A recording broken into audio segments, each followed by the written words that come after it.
Welcome to the Love Holistic Living podcast, your roadmap to heal and align mind, body, and soul and become intuitive through food, pleasure, and spirituality with your host and Italian friend, Sara.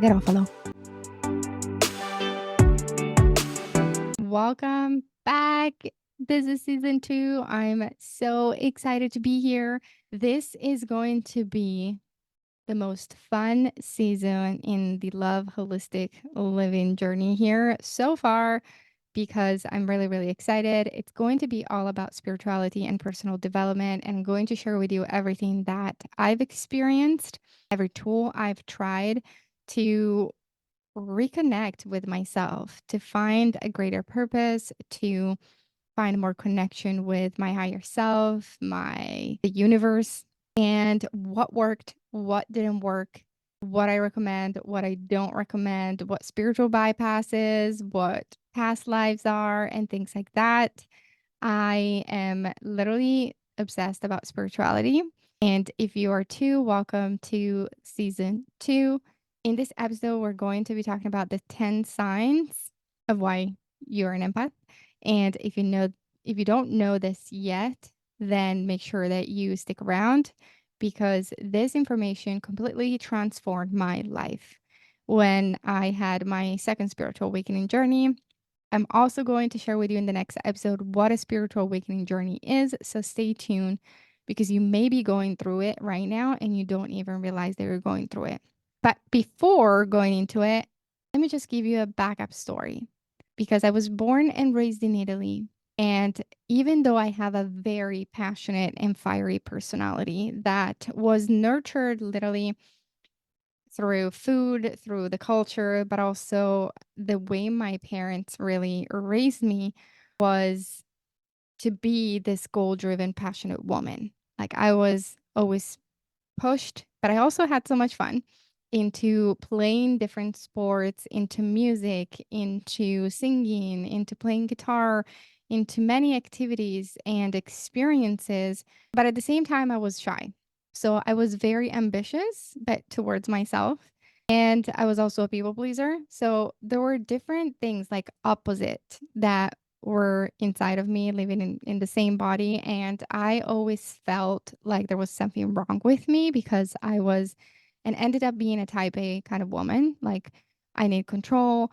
I know that I can control the situation if I study all these things, if I apply myself. I was really, really good at school and really, really good at whatever I practiced. Yet I had a very sensitive heart, and I was also shy as a kid. And I tried to be by myself as much as possible to recharge my energy. And I was, called too sensitive, too much, all of those things, right? So that conflict within myself made me feel like there was something wrong with me. And what ended up happening was that even though I was very sensitive and very spiritual since a very young age, because I was born with clairvoyance gift, like, which is the gift of seeing spirit, I didn't tell anybody. And I kept it a secret for many years, because, come on, we're in Italy and people think you're crazy. And I kept it inside of me. And I was reading and researching all the spiritual books out there when I was 16, like at a very, very young age, because my soul wanted to evolve. My soul craved something more, yet I desensitized myself, and I made sure that my empathic qualities didn't prevail. But when I did that, I created a huge blockage in my system, because not allowing myself to love every part of me, the strong leader and then the sensitive empath, created this inner conflict that devoured me from the inside out, and created this disconnection with my soul that spiraled into disconnection with the body, but disconnection with the body, which was my years of chronic dieting. If you read my book at manjacookbook.com, I explain that I had a major disconnection with my body, always seeking external validation. And at the same time, I ended up years later, continuing to be disconnected, but I ended up in abusive relationship that completely broke me down to the core. And the reason why I chose to experience that was because I didn't know myself enough. I didn't realize who I was. I didn't really have strong boundaries, standards. I was still a people pleaser. So a lot goes into being empathic. It's not just, oh, I'm sensitive. There is a whole huge cycle of life we as empaths go through. And in another episode, I will explain this cycle of life we all go through to then find the reconnection with our truest soul desire and love ourselves for who we truly are and worship and honor every part of ourselves, from the body to the soul to the emotional sensitivity and so on. So, can you believe that I was called shy? And all the teacher, everybody was like, she is always going to struggle, to creating a successful business and being on camera every single day and not being afraid to speak up and to set strong boundaries and all of the beautiful things that come when you call your power back. So for me, I want you to know that reverse psychology really works with strong people, because the more you tell me not to do something, the more I will master that thing. So use that to your advantage. But let's go into the 10 signs of being empathic or an empath. The first one is that the most classic one, you have been called too sensitive. So, empath and empathy is the ability to perceive other people's emotions and energies. Just by walking into a room, you can feel it all. You can read the room. You can read that person behind the words that they're using. That is true empathy. The being too sensitive, though, is always and most often felt like a curse, not a superpower, because there is a lot going on with managing the gift of sensitivity that so many people try to numb with this connection with the body. So, like eating, like we see binge eating, we see chronic dieting, so that it keeps you distracted from perceiving the reality through your extreme sensitivity, and or using substances and or alcohol or other drugs to numb that sensitivity. So that's what we see a lot when we are called too sensitive. It's kind of like the downfall, because people think it's a curse and it's exhausting. And I'm telling you, it is. And it can be exhausting if you don't know how to manage it. So again, you just have to learn the system here. So the first trait is being highly sensitive, connecting to other people's emotions. So if a person walks in and she or he feels sad, you immediately feel it inside of your body. You feel it so deeply. And if someone tells you, like, hey, I don't want to hang out tonight, you take it personally. That is being very sensitive. Like, you think it's about you and you take it so deeply when in reality, it's not. Now, number two is you are extremely aware of yourself. So self-awareness in an empath is huge, because he or she is going to ruminate so much on a topic. Like, maybe you went out with a friend for coffee and maybe it didn't go so well, and you keep thinking about it to the point where you feel drained and exhausted. So become aware of the fact that you're very self-conscious. This is a good trait because it's showing the willingness to work on yourself, yet it can eat you up from the inside out. Then trait number 3 is you are highly intuitive. Empaths are naturally very intuitive by nature, is their natural state, which means that their intuition is predominantly strong. And if they're willing to let intuition guide them, they can navigate life through intuition, through like business decisions and or dating decisions and or life events and situations.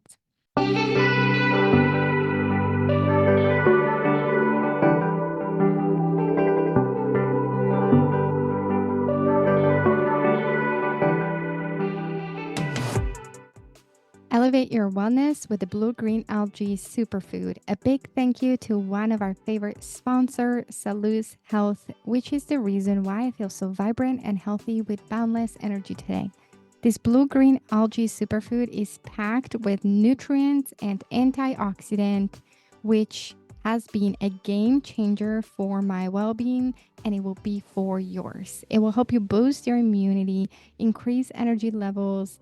It's a natural supplement for weight loss, enhance mental clarity, and it's rich in vitamins, minerals, essential amino acids, and superfood nourishes your body from the inside out.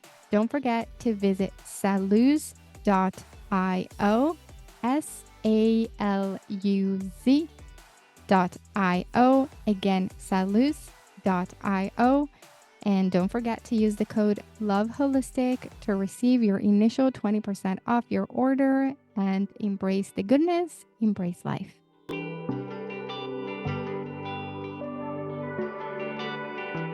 But what happens oftentimes is that we get disconnected. We actually stop trusting ourselves because at a young age, someone told us to not trust ourselves. Like you may be experiencing this, or you may have experienced this where you were a kid and you're like, I feel this so deeply, or mommy, I had a vision. And then someone says, oh, stop it. Like it's your imagination. And so we automatically stop trusting ourselves.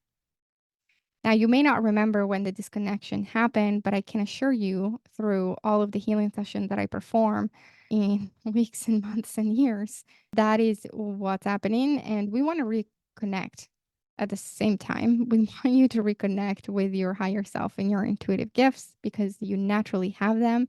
And when you don't listen, well, then that's when you find yourself in trouble. Or that's when you're like, darn it, I felt it inside. I just didn't follow through with that. And now I'm kind of like paying the price. Number 4 is large crowds are draining to you.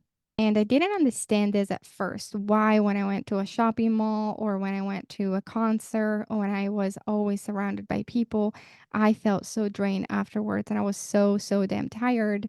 But I did realize that that was true and accurate when I started to understand my level of empathy and everything started to make sense. So again, I wasn't aware of this because it's normal to go to concert, to school, to work, to be around people. Yet I felt like I was lifting weights every single day and I was working in, minors, I was working like so hard on my body. And I was like, well, maybe I just went into an office and just stared at the computer. I felt so drained. So realizing that being with people all day, like, especially like, let's take the example of a hospital, to me is draining. Like, I can't do that. Even when, for example, the school business, I tried all of these different things to realize that, oh my God, that's draining for me. And it might not be true for you, and or it might be your passion, yet you're an empath. That's a totally different story. But just be aware of that because an empath has the ability to be a sponge, which means that you attract, you see energies, you feel energies, you attract energies. Yet the sponge in you is the mechanism that absorbs everything around you. So if you don't have a protection mechanism in place, then you are going to run into severe chronic issues. So strong boundaries, strong protection. And in the next few episodes, I will have and share the tools to protect your energy. Number 5, your nerves are easily jarred by smells and or noises and or loud talking, which means that your nervous system can't really take it. Can't take it all in. You get excited easily. You get overstimulated easily. You are sensitive to, again, smells, to odors, to noises, to loud people talking, to big energies. And what you crave the most is this safety piece, this calmness and groundedness in your environment and or relationship that is going to keep you feeling safe. Now, you can create this at any point in time. Don't ever doubt for a second that you can't be safe. The first safety piece here is in your body. And you must be so at peace and safe within yourself so that nobody else can take that away from you. Number 6 is you have been told you take things too personally. And I think I mentioned it before, but again, empaths can ruminate for so many hours and days on one simple thing, when in reality, our lesson is to detach and to say, okay, I'm letting go. Okay, I am not going to think about this because maybe I need to seek an explanation. So don't take, this is the first rule, don't take anything personally, and realize that a person has its own triggers and reasons why they acted or said something. So always seek explanation from a compassionate heart. Number 7 is you require time alone to revive, especially in nature. So this is the connection between nature, because your electromagnetic field, like your aura, your being, your nervous system they all need this one thing. They all need connection with nature to ground themselves back up, to discharge the energies and release them into the universe, into Mother Nature, and getting recharged back up. It's like the battery of your phone. I go onto so many one-on-one sessions and the person is drained. And I tell them, we can't really move into the healing unless we recharge the battery here. And so I then create a vessel in which I charge people's energy. But obviously, I can't charge you every day. So why don't you take 15, 30 minutes a day to plant your feet on the ground and make that connection?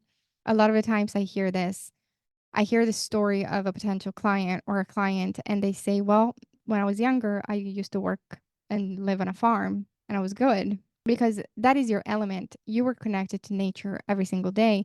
Then you go to college, you perform another job, you work in an office, and suddenly that grounding piece is not there anymore. You may not realize this, but if you just add that back into your life, everything is going to start to feel more balanced. Okay. And again, it's super, super helpful in discharging energies. Number 8, you get anxious when people raise their voice and or yell and or are angry or sad. So that is because you're so empathic that you get anxious when someone is confrontational to you, has a strong energy, is not respecting you, and that can actually put you in a fight or flight state. To actually, that's going to push you into withdrawal syndromes, so disconnection and shutdown. When you get this discomfort, it's like the safety piece. Do you remember?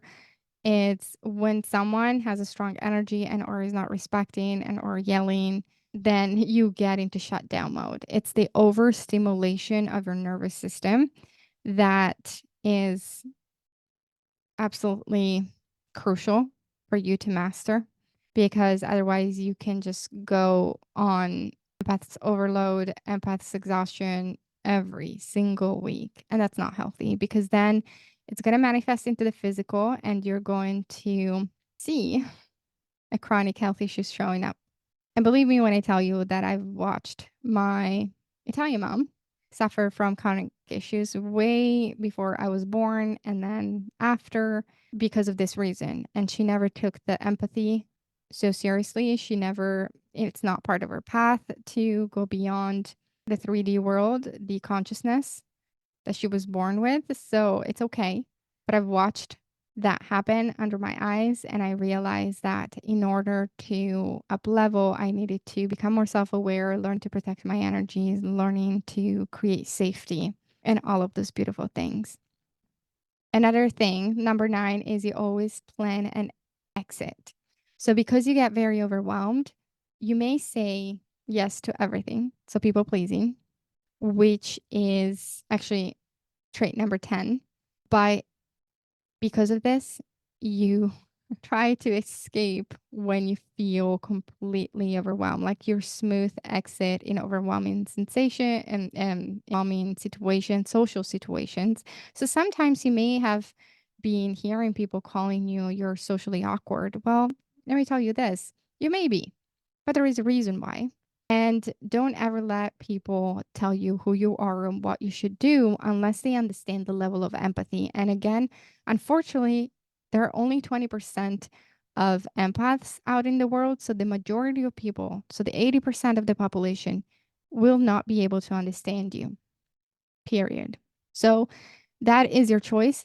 You can keep going and try to explain this to everybody, or you can just know who you are and act accordingly. And number 10 is your people pleaser. Because of the lack of strong boundaries, because you feel everyone's emotion. So you feel if you say no, that person is going to feel really sad. So you don't want to feel sad. So you say no. Because of your natural empathic qualities, you feel everybody's emotion. So when someone is asking you a question and you don't want to go, let's just say, you say no to that person, but you also feel their sadness. So you don't want to feel sadness. So then you ended up saying yes because you don't want to be rejected. You don't want to feel their pain, their sadness, their disappointment. And that is going to go into toxic patterns here because people pleasing is you abandoning yourself at the expenses of someone else's energy. And at some point, it's going to burn you in the back, you know where. Like it's going to burn you. So either you can continue to be burned out or you can establish strong, effective, loving boundaries. It's not going to be happening overnight, stopping all of this cycle, all of these people pleasing tendencies. But if you work on them every single day, every occasion you have to practice, it's going to make a huge difference in who you're becoming and the people you're attracting in your life. So these are the 10 traits of empathy, primarily. I mean, there's more. I'm curious to know if you're one. I'm curious to know which one you identify most with. And don't forget to leave a review. And I'll see you in the next episode. And a big ciao.